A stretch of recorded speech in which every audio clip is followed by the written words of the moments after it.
Okay, good evening and welcome back everyone to our options education webinar series. My name is Tony Zhang. I'm the chief strategist here at OptionsPlay.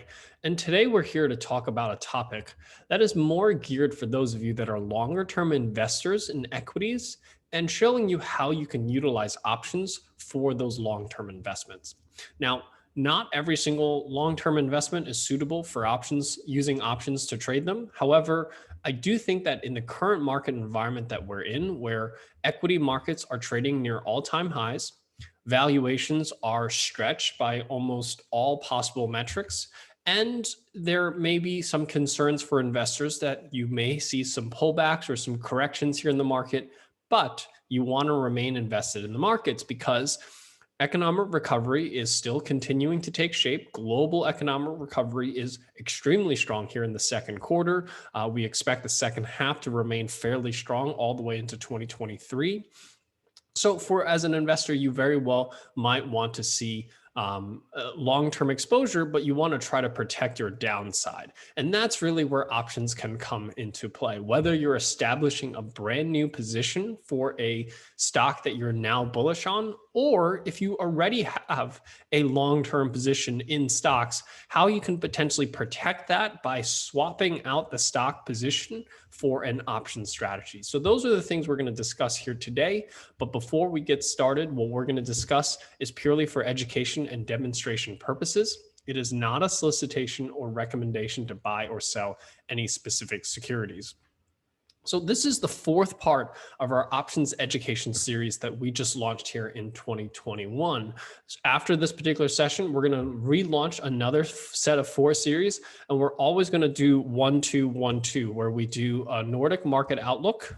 This is where we discuss where the current markets are currently trading, what our outlook is before we do an educational session. The last one we did was on calendar and diagonal spreads, and then we'll do another market outlook session. And today we're doing long-term investing with options. And then we're going to start the cycle again here in May. So that's how you want to utilize the education that we provide. And if you're watching a recording, if you want to sign up for this series, you can sign up for trade.option. You can sign up at trade.optionsplay.com/OMX. For those of you that are watching today, you are automatically registered for future sessions. So during today's session, first, we're going to talk a little bit about what are longer dated options, making sure that you understand what we refer to when we say longer dated options, and then talking about when should you use longer dated options. It's really important to understand when you should use these because they're not necessarily suitable for all investments or all opportunities. Then we'll talk about optimal expirations and strike prices, the strategy tips for these types of longer dated options. And we're also going to talk about a strategy called a poor man's cover call.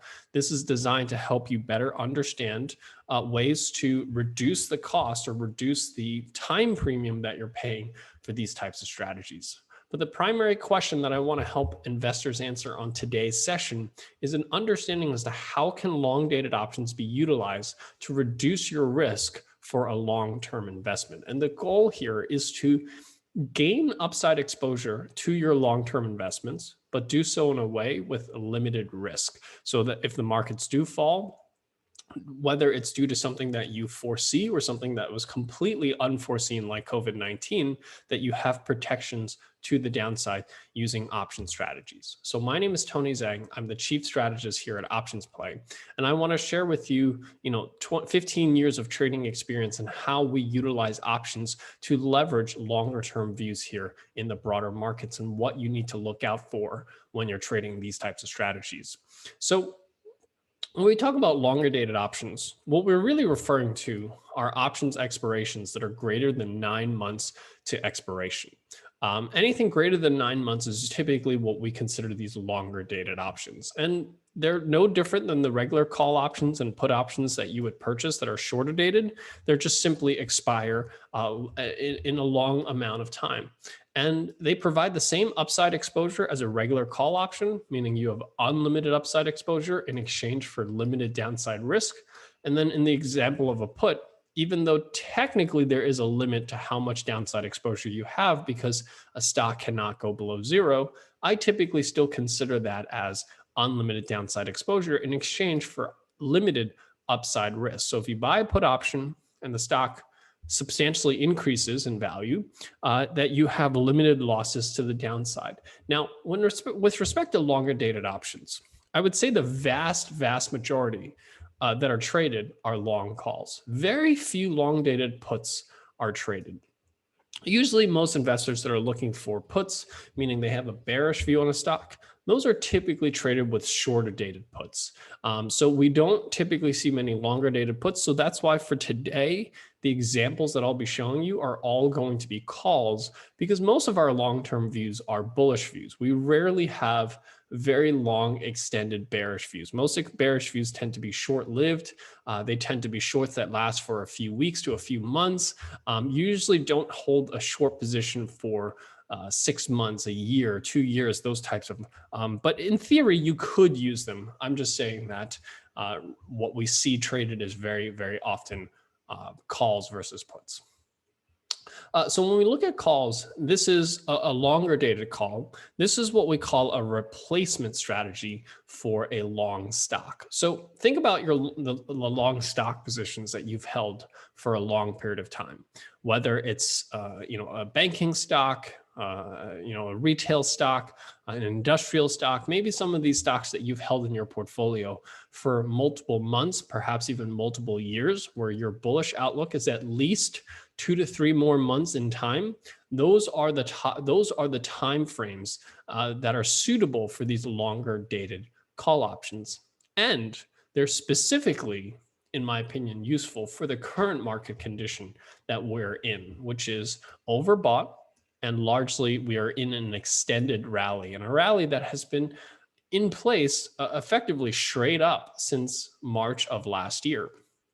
You also have earnings. Sometimes investors will take longer dated exposure before an earnings event using a leap option, just in case the earnings report comes out substantially worse than expected. They have limited downside risk. But specifically in this type of market environment, either you are establishing a brand new longer term investment opportunity, or perhaps you've held on to a stock for the past 3, 4, 5 years, and you're concerned about where the markets are currently trading, and you want to protect that position, but you still want to remain invested because you think that markets could continue to move higher for the next 2 to 3 years. If anyone still agrees with that, meaning you're concerned about downside, but you think markets can still move higher over the next 1 year, perhaps even 2 years, please type 1 into the chat window if you feel that that is the case for the markets right now.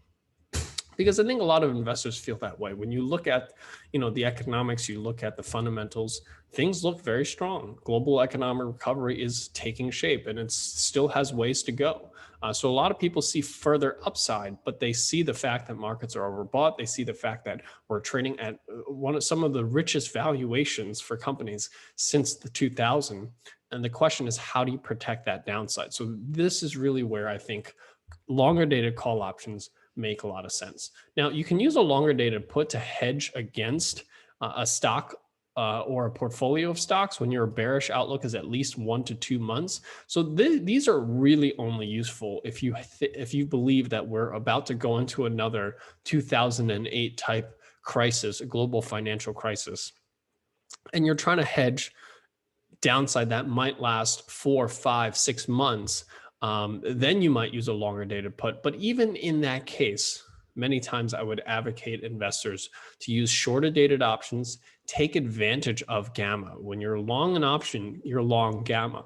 The longer dated options have very little gamma, and you want gamma to work in your favor when you're expecting an acceleration to the downside. So those are the reasons why when you're trying to hedge, I still think that put options, you're better off buying shorter dated put options and buying them over and over again rather than buying a longer dated put. But we'll go through a couple of examples to try to make this easier to understand. So I'm going to use 2 examples. I'm going to use a stock that's fairly quiet, if you will, like telecom company. Implied volatility on this stock is pretty low. The stock does not move very much. It does pay about a 5% dividend. So these are the types of stocks that are many times you hold in your portfolio for a long period of time. Now, And then what we're going to do is we're going to compare it to a much more volatile stock, Evo Gaming, and we're going to see the difference between the two in terms of the cost of the option and how you can think about whether these options are a suitable investment or a suitable replacement for the stock itself. So let's say you have a bullish view here on Telia, and it's currently trading around 35 crowns. So if you had to buy 100 shares of this particular stock, at $35 crowns a share, your max risk is 3,500 crowns, meaning if this stock went bankrupt and it went down to zero, you would lose 3,500 crowns for every 100 shares. Now your max reward is unlimited. Now the benefit of trading a stock is that your break even is the price that you purchase the stock at. So if the stock moves up to 36 crowns, you start making 1 crown. If it moves down to 34 crowns, you lose 1 crown per share. It's very simple, very easy to understand. Everyone on this call, I presume, is familiar with buying the stock. So what we want to do is we want to compare this to buying a longer dated call option. So right now we're in April. So the longer dated option here for Telia is March 2022. I'm going to look at a $34 crown call option. That's currently trading at 2.65 crowns. What that means is that to buy 1 contract, which controls 100 shares of this particular stock, I am spending 265 crowns versus the 3,500 crowns it would take me to purchase 100 shares of the stock. Now, when we look at these types of longer dated options, one of the metrics that I always look for is what percentage of the stock price am I spending to purchase this roughly 1-year call. In this particular case, 265 crowns out of 3,500 crowns is about 7.5% of the stock price to purchase this 1-year, roughly at the money, slightly in the money call option here. So this, how much you spend, is purely based on the implied volatility of the option. The more volatile the stock, the more expensive the option is. And as we're going to take a look at Evo Gaming, you'll see it's more expensive. But this is how you can get a sense for what percentage of the stock price am I risking to place this type of trade. The other thing you have to consider with an option is that your break-even price is higher than the break-even price for buying the stock. Buying the stock is just the price you purchase it. The break-even price of the call option is the strike price plus the premium that you pay. So in this particular case, it's 36.65 crowns, or roughly 4% higher from where the current price is. So meaning in 1 year's time, by March of 2022, so just shy of 1 year, 11 months or so, this stock has to move 4% higher just for this strategy to break even. So you have to believe that this stock will be above 36.65 by March of 2022. Now, if it does happen to be that case, you are profitable. And today, what we want to do is we want to compare these two strategies so that you can see, do you want to buy the stock or do you want to buy the call option? So for that, I think we're going to look at OptionsPlay. Now, this particular stock, as you can see, has largely been moving in this very clear kind of channel pattern, if you will. And right now it's near the bottom of the channel. So maybe you see this as a buying opportunity where it can head up into 38, 37, perhaps continuing higher here. But, the question is just how much higher do you think the stock can go? Maybe reach 40 by the end of next year? That's the question. So what we want to use is OptionsPlay to get a sense for how much you're going to collect on this particular trade. And this is where you can use the OptionsPlay tool. This is where you can use the OptionsPlay tool. We'll select the March 2022. You can select a longer dated option here as well, but I was going out roughly 1 year's time. I'm going to buy an at the money call option. As you can see, that's currently trading at 2.6 crowns, 260 crowns for 1 contract versus $3,510 for 100 shares. And that's where you can use the P&L simulator to get a sense for what is your potential return if the stock reaches a certain price by March of next year. So maybe you think it'll reach, I don't know, let's say $39, 39 crowns. If you had purchased 100 shares of this stock, you're looking at a 390 crown profit or 11% return. If you have purchased this call option, you would risk 260 crowns, but you would make 240 crowns out of that, which is a 92% return. And this is where, for many investors, they may not do one-to-one, right? You may not say that, okay, I'll buy 100 shares, so I'm only going to buy one contract. Some investors may say, well, then I can buy maybe two contracts and maybe pay 500 crowns. And that's how you can get a better sense for, what is the actual profit potential for each one. And you also have to factor into dividends, because you're going to get paid 100 crowns from the dividend here as well. That's something that you have to consider as well, right? So if I hold the stock, I'm going to get paid the dividend. If I buy the call option, I'm not getting paid the dividend. So depending on where you think the stock can go, you can model out roughly which strategy is going to give you the better return. And you can also determine how many contracts you might want to purchase. Someone very conservative would probably purchase one contract. Someone who would say has a normal risk tolerance would probably closer to purchasing two contracts. And someone who may be a little bit more aggressive would maybe purchase 3 to 4 contracts as opposed to buying 100 shares of that stock. And this is really where you can control the amount of leverage that you have. As you can see here, to the downside, you've controlled your losses so that even if the stock was to decline substantially, you have a certain amount of risk that you're controlling. So depending on how much you're willing to risk, that would determine how many contracts you trade. And that would also determine what your potential return is if the stock does reach the $40 mark by next year. So maybe someone with a little bit more aggressive would trade 3 contracts, and then you can see that that's the difference between 500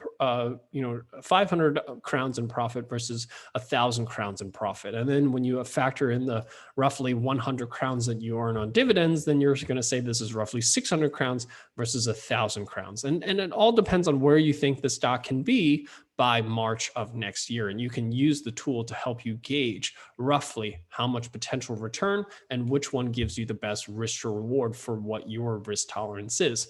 At the end of the day, we all have different thoughts in terms of where we think the stock's going to go or how bullish we're on this particular stock. For some of you, you might say, I'm not bullish on the stock at all. I think next year the stock will still be at $35, $36. If that's the case, you should not buy the call option. You would lose money if the stock is at $36 by March of next year. You're better off buying the stock because at least you'll capture the dividend and you'll see a small gain on the stock itself. Not much, but you'll still at least have a gain, versus if you bought the call option, you would have a loss. So it's really dependent on making sure that you understand how to utilize these tools to compare a stock to a call option so that you can make the right decision for your portfolio.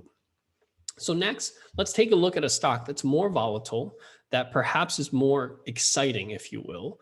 Let's look at Evo Gaming, right? A lot of you have been trading this stock this year. It's been one of the best performing stocks in the OMX S30 or in the Stockholm market, currently trading at 1,617 crowns. So buy 100 shares of this stock would cost you substantially more, 161,000 crowns. To buy 100 shares, your break-even cost is 1,617 crowns, and you have unlimited max reward when you buy a call option. When you buy the stock. Now, let's say I also do the same thing here for the option. I'm going to buy a March 1590 crown call option, and let's say this call option costs 265 crowns. Now, this is really where you can't compare apples to apples. You need to convert them to percentages. And that's why I think it's so important that when you buy a call option, you think about what percentage of the stock price am I paying for this call option. In the Telia example before, we paid 7.5% of the stock price to purchase roughly a 1-year at the money option. Here, we're doing also roughly the at the money call option, and this is also the March 2022. But notice how for the 26,580 crowns that it takes me to buy one contract, that is 16% of the stock's value. So, as I said, how much you pay as a percentage of the stock price is solely based on the implied volatility of the option. The more volatile a stock, the higher the percentage you're going to pay. And that's exactly what we see here. Telia doesn't move very much, so the options are cheap. Evo Gaming moves a lot, which is why the options are more expensive. And you really have to think about, this is some of the things that you can also do in terms of when you're thinking about whether an option is cheap or expensive. Right now, a 1-year option on Evo is 16%. If you looked at this option 3 months ago, it probably was closer to 18% or 20%. It depends on what the current implied volatility of the option is. So the lower the implied volatility, the lower the percentage of the stock that you're paying. The higher the implied volatility, the more you're paying as a percentage of the stock price. So if you start thinking in these terms of how much a call option costs as a percentage of the stock price, you start to get a feel, especially if you're trading on the same stock, when those options are cheap, when those options are expensive. Today, they're 16%, maybe tomorrow, or maybe not tomorrow, maybe next month, they'll be 15% or 14%. Then you'll know that, hey, options are really cheap right now.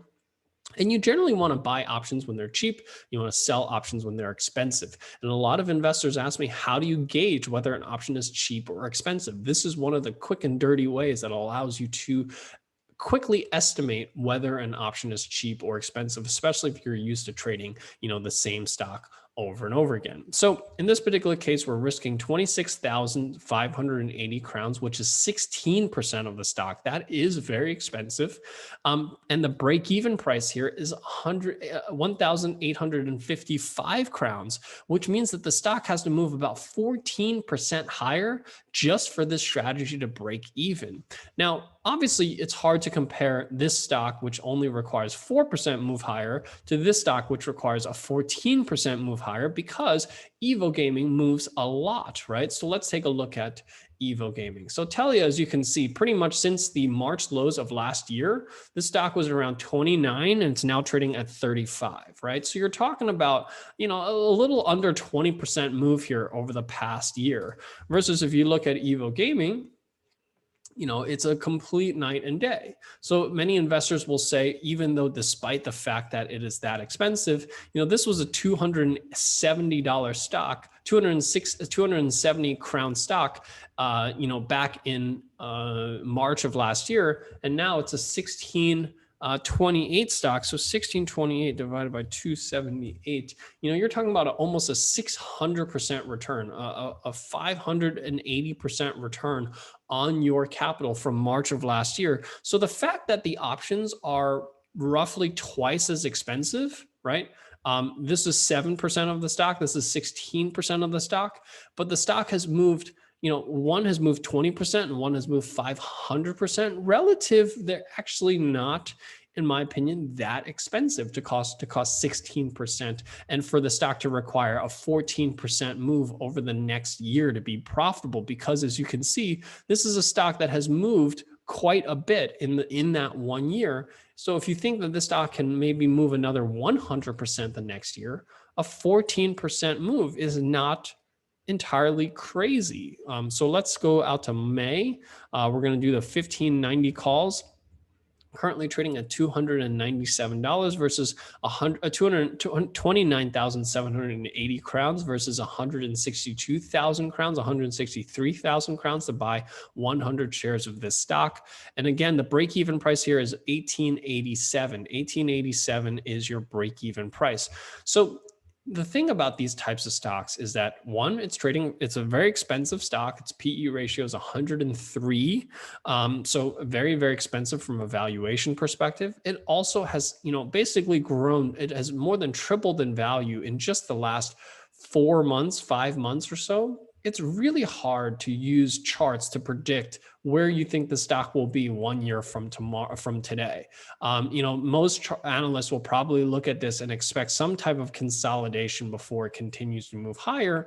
But even then, it's hard to predict where the stock will be. So you have to then rely typically on more fundamental factors. You have to look at how earnings growth is growing in this particular in the segment of the market in this particular company, and how you think valuations will look 1 year from today. It's a bit of a shot in the dark, especially for a company that's never traded at these prices before.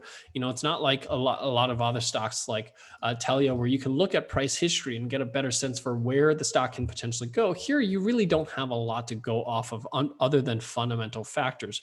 You might have to turn to discounted cash flow. You have to turn to different fundamental models to get a better sense for how much is this company going to be valued at 1 year later, given the expected growth you see in revenue and expected growth that you see in terms of earnings. So again, a bit of a shot in the dark here. So this is the ones where you might only want to trade one contract versus levering up to 2 to 3 contracts. But still, as you can see, that's about 16% of the stock's value that you're risking for one contract. And as the stock goes higher, if it goes up to a certain amount, as you can see, this is really where you can see exactly how much potential profit that you have on your trade. As opposed to a 40% return, perhaps turning it into 127% return on your capital.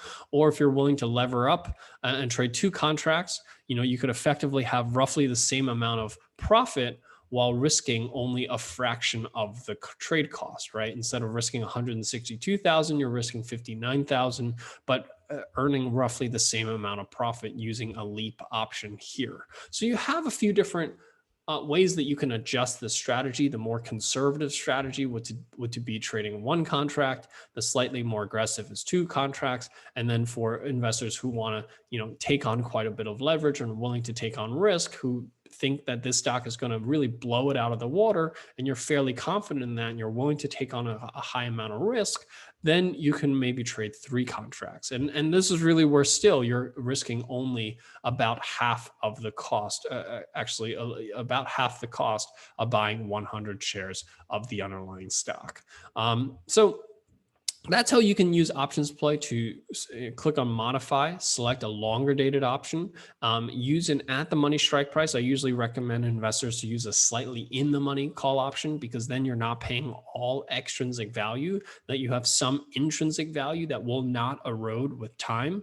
And this is going to further reduce the time decay factor, which is one of the big limitations of trading these longer dated options. So the benefits is that it gives you very similar exposure to owning the stock, but doing it with limited risk, right? So when you own the stock, you risk losing 100% of the stock goes bankrupt. Here you have limited risk, and you usually can leverage anywhere from 2 to 4 times the stock position when you're using this types of strategies. So you don't have to use the leverage, but you can access usually 2 to 4 times leverage using these types of trades. And the reason that we're going longer dated and not buying a shorter dated option is because it has very low time decay.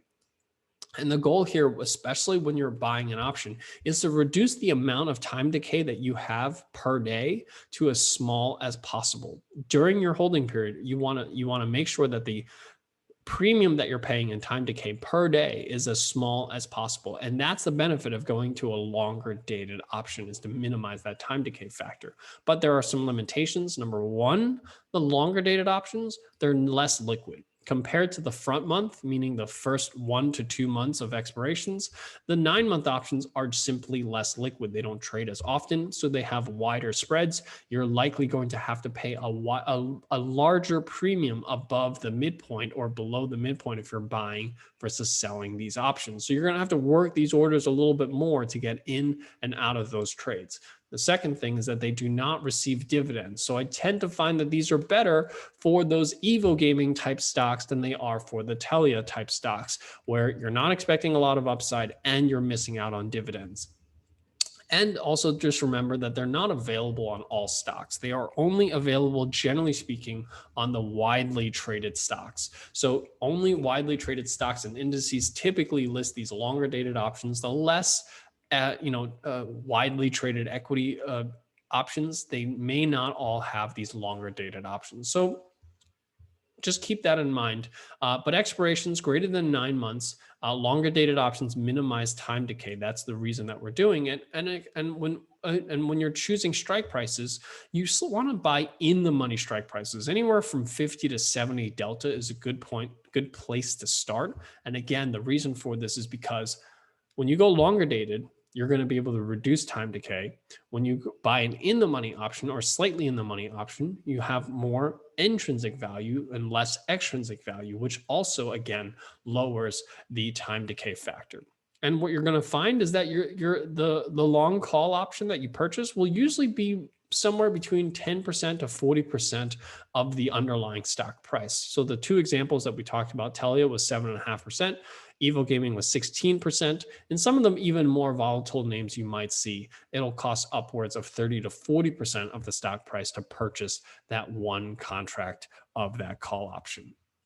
So just to give you a better sense, I tend to get a lot of questions from investors when you're buying options as to why you want to buy an in the money option versus buying an out of the money option. So here I have, an example here. You have a hundred crown stock. So I'm going to compare buying 100 crowns of stock, because remember that these option strategies that we're discussing today, these are stock replacement strategies. So the reason that you want to buy an option or an in the money option is because you actually want a risk profile that's similar to the stock itself. You certainly can buy out of the money options, but the risk profile is going to be very different from owning the stock itself. So for example, let's just first compare these two, buying 100 shares of the stock and buying an in the money call option, an 85 crown call option, a call option. In this particular case, that's actually 15 crowns in the money. What you're going to see is that as the stock declines and as the stock increases, the two strategies are very similar to each other. So if let's say the stock doesn't move, both strategies will see either the stock leg will be even, the call option will have a small loss. If the stock declines to 85, as you can see, the two losses are very similar.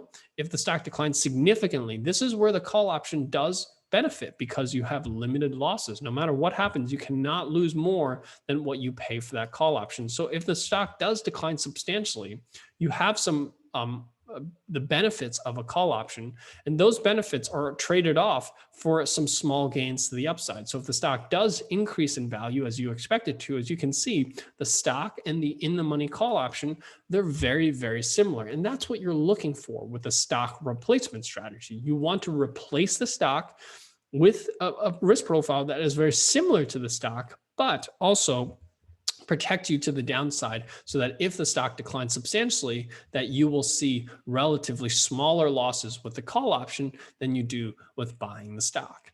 Now, if we compare buying the stock to buying an out of the money call option, as you can see, they're just very different trades, meaning if the stock doesn't move, yes, it's very similar to the in the money call option. If the stock goes even further, it does provide strong protection, because here you're losing 50 crowns versus here you're still only losing 5 crowns, because the at the money call options are really cheap. You have very little to risk if the trade doesn't go south. But if the trade does go in your favor, it provides also very little gains. So if the stock increases by 20%, the stock would give you a 20% gain. The option is still only a 5 crown gain here. Only if the stock makes a big move up to 150 crowns, this is really where you start to see these out of the money call options start to pay off. So what you're getting is much more of a very low probability, high risk to reward ratio strategy. It's not very similar to a stock replacement strategy. A stock replacement strategy is very, clean. You get as the stock goes up, you make money. As the stock goes down, you lose money. And out of the money call option, it's fine, but most of the time you're going to lose money, and then only if the stock makes a big move do you make a big jump. So it's just not the same as a stock replacement strategy. It's not to say that you can't buy an out of the money call option in these particular cases. It's just that you want to understand the different characteristics and how they differ. So let's talk a little bit about, trading these options. So once you're in an option, first of all, you want to enter these leap options, the longer dated options, the same way you would if you were investing in the stock itself. Meaning if you were going to buy 100 shares of this stock, when do you buy it? When do you exit it? Those are the same rules you generally want to apply to these longer dated options. Now, just like when you buy 100 shares of a stock, you might want to sell some calls against it, a cover call, to generate some premium. Well, you could do the same thing with a long call option. So a longer dated call option, like I said, is a stock replacement strategy. And it does that in the same way, in the sense that you can actually generate income against the long call that you own, the same way that you can generate income against 100 shares of a stock that you own. So this is what we call as a poor man's cover call. The reason that we call it a poor man's cover call is because some investors will buy a call option because they didn't have the money to buy 100 shares of the stock. So that's why we call it a poor man's cover call. So you want to enter the trade with the long-term bullish or bearish outlook. Like I said, most of the trades that we see with this type of strategy are bullish outlooks with the call option. And then you want to always exit the strategy before an expiration. You do not want to hold a long dated call option like this to expiration.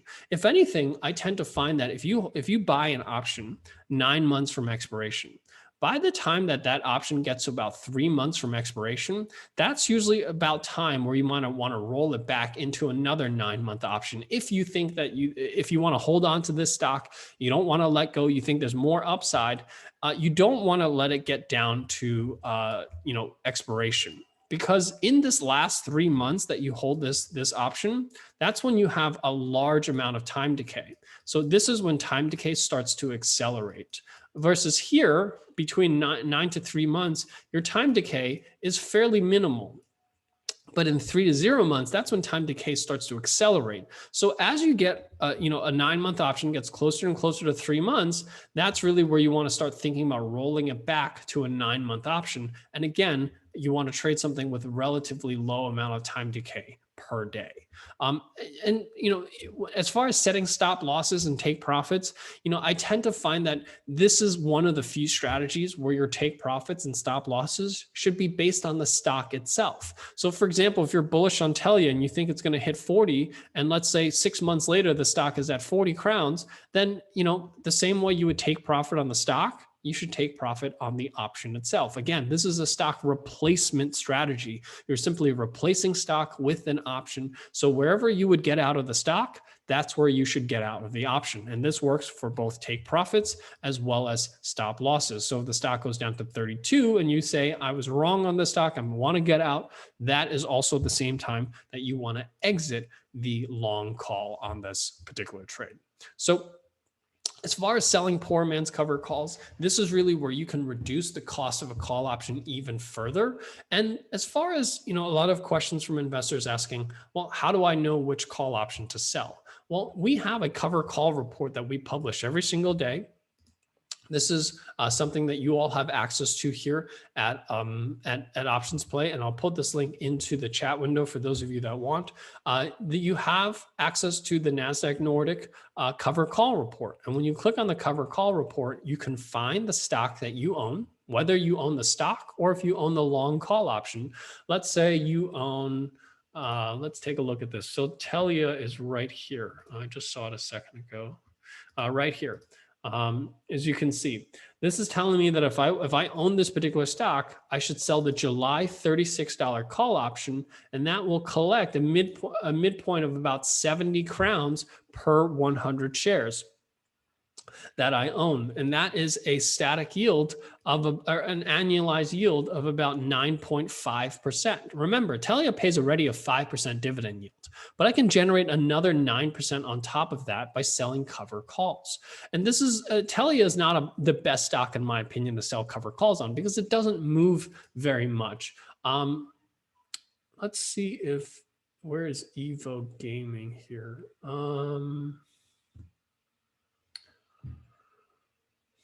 I don't see Evo Gaming on here.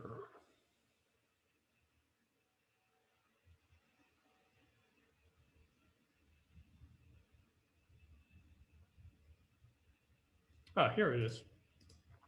This is telling me to sell the June 1905 strike price, which will collect 1,100 crowns for each contract. And this generates an additional 5% yield. And what's interesting is that this is a strike price that's 18% out of the money. So the stock has to rally 18.5% over the next roughly 2 months or so, a little less than 2 months, for this call option to be called away. And if it doesn't, I earn about a 5% yield on a stock that pays 0 dividends. These are the types of numbers that you can expect from this cover call report. This report is updated every single day. So for those of you that sell cover calls, for those of you that are interested in the strategy and you want to sell a poor man's cover call, you can do so using this spreadsheet, and it tells you find the stock that you own or the call option that you own, and simply look at the expiration date and the strike price, and you can see how much of the annualized return you can collect on that cover call. We created this to make this as easy as possible. We cover Stockholm, Denmark, and Helsinki on this spreadsheet that you can use to find trade ideas for cover calls. We also have a short put report as well. The short put report is similar, but for stocks that you want to own.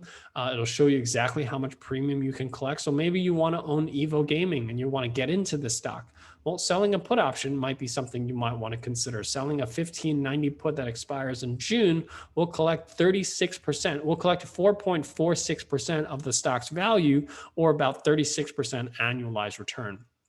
And you can use this tool to quickly help you find the expiration date and strike price for these types of strategies. So with that covers what I wanted to share with you here today. I hope that this was helpful in giving you a better understanding as to these strategies, what you need to look out for, how you want to think about how much you're actually paying as part of the premium, as part of the stock price. That's really one of the quick ways to gauge whether the option you're buying is cheap or expensive, and just how you want to manage these trades and the different tricks that you can use to help bring down the cost of these call options. And just this is just the beginning of education. We've put together these beginner, intermediate, and advanced courses for you. For those of you that have not seen this before, you can access this using this link, trade.optionsplay.com/NordicEDU, which I just posted into the chat window for everyone to use, because we have a beginner, intermediate, and advanced course that are already pre-built for you. There's 4 courses in each one, so a total of 12 that you can take to learn more about options trading, making sure that you start at the appropriate level. So if you're a beginner, make sure you don't skip the beginner courses. And for those of you that are more advanced, you can definitely take advantage of those advanced courses. So with that, I want to thank everyone for taking the time out here this afternoon. Again, if you have not used OptionsPlay, if you have not signed up for OptionsPlay, it's a free tool available to all Nordic investors at optionsplay.se. That's to access this report. That's to access this tool that I just showed you here today. It's free of charge, courtesy of the NASDAQ Nordic Exchange, including this education. It's fantastic education, fantastic tools that I highly recommend that if you're interested in learning how to trade options, that you take advantage of these free tools. Whether you're watching the recording or watching this live, go to the link optionsplay.se and you can register for both the tool, the webinars, the reports. They're all sent to you for free. You just have to register using the link on your screen. So with that, we'll open this up for Q&A. As you can see, there are a Q&A section and a chat window at the bottom of your screen. Please type your questions into the Q&A section and I'll try to answer your questions there. Bosi, yes, the delta on the strike dropdown, that's coming out in the next couple of weeks, actually. So you'll see that very soon. I believe you will actually see it before our next session on May 12th, if I'm not mistaken. 2 Wednesdays from today. I cannot change longer than June 21st, the date on OptionsPlay. So Kuhn, I guess that depends on which option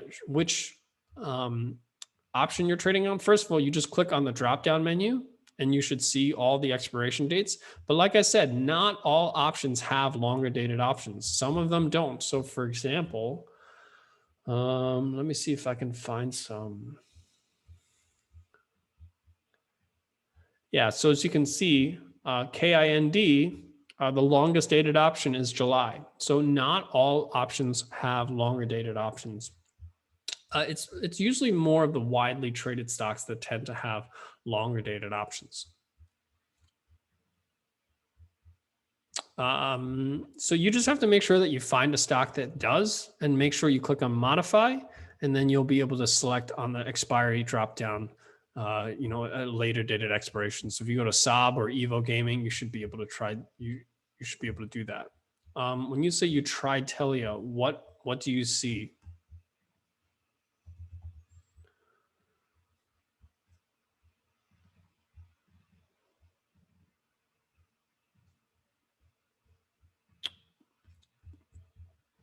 Bosi, we are currently we've already found a data provider that can provide us with the data. So Kun, I mean, I'm not sure what to tell you. I mean, you see me on my screen. I'm able to click on the expiry drop down and all of the expiries are there. And then you can choose one that you want, like a longer dated one. If you want, you can send us a question using this platform here up here, and you can send us a screenshot of what you're seeing. But as you can see on my screen, you just click on the drop-down menu and you can select the expiration date that you're looking for. Bossy, yeah, like I said, we found a data provider that can provide us with the data that we need to calculate IV rank. And it's something that we are discussing with the exchanges right now.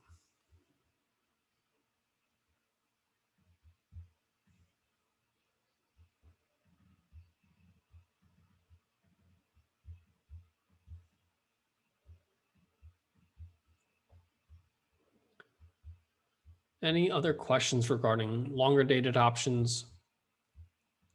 Daniel, thank you so much again for yet another good session. Regarding poor man's cover call, if my sold call gets in the money close to expiration, is it unwise to let it expire? Yes. So with a poor man's cover call, unlike a stock cover call, where you can just let the stock, where you can let it expire and the stock gets called away from you, because you actually don't own the stock, you would end up short 100 shares of that stock the following Monday. So it's do not let a poor man's cover call short strike expire in the money. You always want to buy those back roughly 2 weeks before expiration. So let's say you sell, which one? This is the cover call report. So we were looking at Telia before, right? So let's say you sold this July $36 call option, and 2 weeks from expiration, the stock is at 37 crowns. You definitely want to buy back that short call and then roll it, go back to this report, and maybe that report will tell you to sell the September, 38 crown call option. So you definitely want to buy back that call option before expiration and roll it out to the next strike price and expiration that you see in this report. Because again, with a poor man's cover call, you don't actually own 100 shares of the stock. So if it gets called away, you will end up short the stock unless you exercise your long call. And you don't want to exercise a 7-month call option because you effectively lose the extrinsic value of that call option. You're effectively losing a ton of money on that transaction. So do not ever execute, or rather exercise, a long dated call option that you still have plenty of time to go, because all of that extrinsic value that you could have purchased, that you could have owned, you lose that immediately. You're better off selling the option than you are to exercise an option early that has that much time left to go. My interface looks a bit different from yours. Kun, if you don't mind, again, on the platform, click on this button here. Send us your screenshot, because you can attach a screenshot when you send us a message. I'm not sure what you mean by your interface looks a bit different from ours, because there is only one interface. Any other questions? Milka is asking, am I able to check volumes or open interest on long call options? Are these important? So volume and open interest is not important at all, especially in the world of electronic market making. The only thing that you really care about is the bid and the ask price. The distance between the bid and the ask quote tells you more about liquidity than volume versus open interest. Think about it. There are hundreds and hundreds of strike prices. In a world of electronic market making, it has nothing to do with whether someone else traded that volume or anyone traded that strike price. That has no effect on liquidity. So that's why volume and open interest is not something we use to gauge liquidity. You can check it if you want, but that shouldn't factor into your decision to place the trade. We actually have what's called a spread and liquidity calculator that tells you whether the liquidity is decent or not based on the size of the spread. So when you see something at 75 cents by $1, we're saying that the bid ask spread is sizable, but it's not a particularly wide spread. If let's say we look at something, let me see if I can find something that's not as liquid. That's also okay.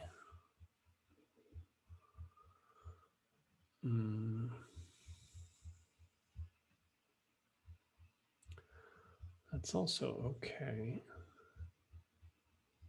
Trying to find something that's not as liquid. Well, as you can see here, this 465 by 540, this is telling you the bid ask spread is that there's good liquidity in these options. So you can do this using, whenever you click on anything. I'm trying to find something that's actually not very liquid. I can't seem to find one at the moment. Let me see.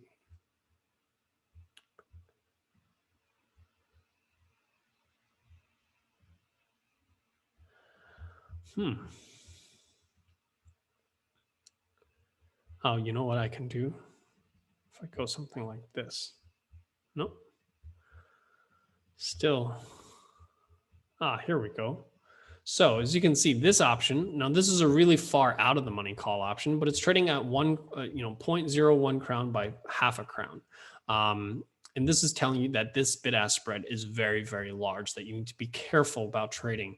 I would imagine this also happens to have zero open interest and volume, but that's not the reason that it's not very liquid. It's really the size of the spread that determines how liquid an option is.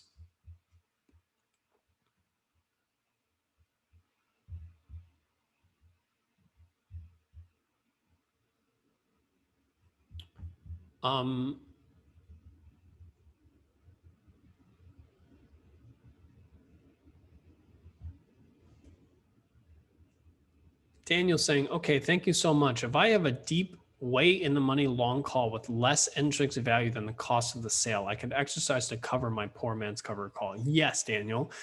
First of all, I mean, you shouldn't have options that trade at less than X intrinsic value, but if you do, then obviously exercising the call would not cost you anything. So yes, if you have a deep in the money call option where the extrinsic value is either zero or very close to zero, then yes, you can exercise your long call option to satisfy the poor man's cover call when the short call option is called away.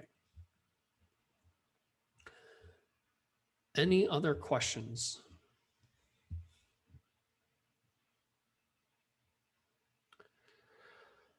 Sigvard, we're talking to NASDAQ right now about more paper trading and portfolio type tools. That's the next big update that we're working on so that you can actually take trades and paper trade them and test them out and make sure that you are familiar with the strategy before you execute them in your live trading account. And I think this is one of the most heavily requested feature here. So we're talking to NASDAQ Nordic in terms of how we can roll that type of feature out for you guys.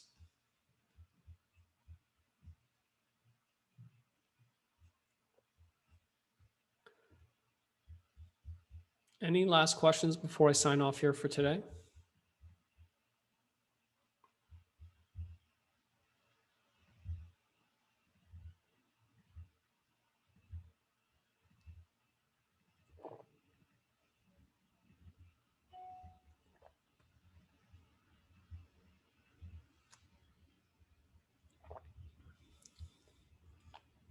If there are no other questions, I just want to thank everyone for taking the time out here this evening. I hope that this was helpful in giving you a better understanding as to how you can think about options as a stock replacement strategy. Very different from most of the other option strategies that we talk about, but very important for long-term equity investors to understand, the different options that you have to gain further upside exposure over the next 6 months to a couple of years, but do so in a way with limited risk, especially if you're concerned about some of the valuations and where the markets are currently trading. So with that, thank you so much. I hope you guys have a great trading day, and I'll see you guys 2 weeks from today where we're going to do our next Nordic market outlook. Thank you so much and have a great day.